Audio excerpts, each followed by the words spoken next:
দীর্ঘ 17.5 বছর কারাবাসের পর গত 16 জানুয়ারি মুক্তি পান সাবেক স্বরাষ্ট্র প্রতিমন্ত্রী লুৎফুজ্জামান বাবর। মুক্তির পর প্রথমবারের মতো রোববার নিজ এলাকায় যান তিনি।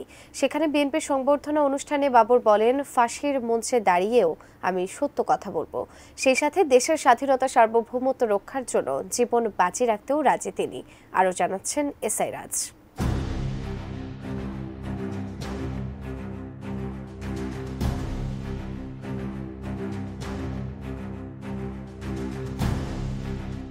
শেখ হাসিনা সরকারের পতনের পর গত 16 জানুয়ারি মুক্তি পান বিএনপির সাবেক প্রচার ও প্রকাশনা সম্পাদক এবং সাবেক স্বরাষ্ট্র প্রতিমন্ত্রী মোহাম্মদ লুৎফুজ্জামান বাবর।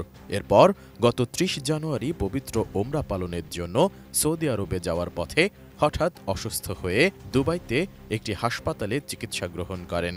পরে সৌদি গিয়ে পবিত্র ওমরা পালন করেন। এরপর 3 সপ্তাহ বিদেশ সফর শেষে 21 ফেব্রুয়ারি দেশে ফেরেন এ বিএনপি নেতা। এরপর 23 ফেব্রুয়ারি নিজের গ্রামের বাড়ি নেত্রকোনায় যান সাবেক স্বরাষ্ট্র প্রতিমন্ত্রী মোহাম্মদ লুৎফুজ্জামান বাবর। সেখানে বাবরকে গণসংবর্ধনা দেওয়া হয়। শহরের মুক্তারপাড়া মাঠে জেলা বিএনপি এ সংবর্ধনার আয়োজন করে। এতে বিপুল সংখ্যক মানুষের সমাগম ঘটে। সংবর্ধনায় বাবর বলেন, দেশে এখনো ষড়যন্ত্র চলছে, দেশবাসী যেন ষড়যন্ত্রের ফাঁদে পা না দেন। সংবর্ধনা অনুষ্ঠানে প্রায় 7 মিনিট বক্তব্য দেন লুৎফুজ্জামান বাবর। তিনি বলেন, আমি কোনো অন্যায় করিনি, কিন্তু একের পর এক মিথ্যা মামলা দিয়ে আমাকে কারাগারে রাখা হয়েছিল। আল্লাহ পাক আপনাদের দোয়া কবুল করে আমাকে মুক্তি দিয়েছেন। দেশের জনগণের স্বার্থ, স্বাধীনতা ও সার্বভৌমত্বের বিরুদ্ধে আমি কোনো কাজ করিনি। জনগণের স্বার্থ, স্বাধীনতা ও সার্বভৌমত্ব রক্ষায় আমার জীবন দিতে প্রস্তুত। ভিশনের ফুলঝুরি মেগা অফারে ফ্রিজ কিনলেই পাচ্ছেন 16 পিসের আকর্ষণীয় গিফট বক্স একদম ফ্রি।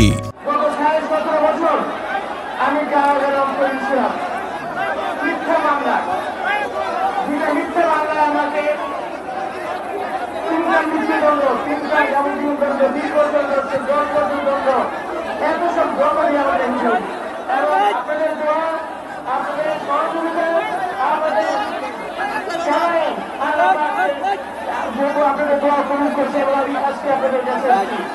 অতীত আমি কখনো বাংলাদেশের স্বাধীনতা, সার্বভৌমত্ব এবং জনগণের স্বার্থের বিপক্ষে কোনো কাজ করতে চাইলে না, করি নাই।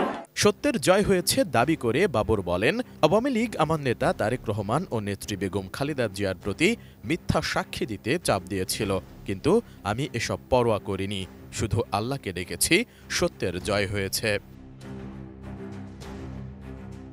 দলীয় নেতাকর্মীদের উদ্দেশ্যে বাবর বলেন, দেশে এখনো ষড়যন্ত্র চলছে। এই ষড়যন্ত্রের ফাঁদে দলীয় নেতাকর্মী ভাই বোনদের বলছি, আপনারা কোনো ফাঁদে পা দেবেন না। আগামী ডিসেম্বরের মধ্যে নির্বাচন দিতে আমি বর্তমান সরকারকে অনুরোধ জানাচ্ছি। গণতান্ত্রিক পদ্ধতিতে নির্বাচন সরকার যাতে আসতে পারে, সেজন্য সুষ্ঠু নির্বাচনের বিকল্প নেই। গণতন্ত্র রক্ষার জন্য আপনারা প্রস্তুত থাকুন।